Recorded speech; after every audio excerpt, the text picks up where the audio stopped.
नमस्कार मित्रांनो, तर आज पुन्हा एकदा तुमचा मी आपल्या एक नवीन व्हिडिओमध्ये स्वागत करतोय।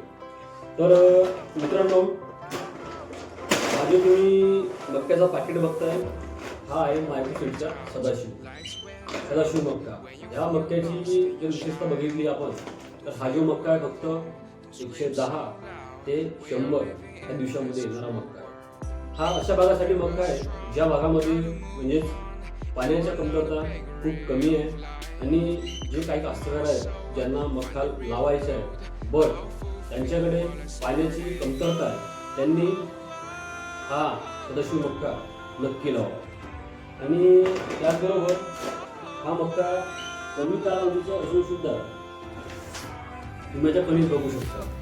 याची कालावधी कमी आहे तरी सुद्धा याच्या कणीस पूर्ण टोकापर्यंत भरलेला आहे।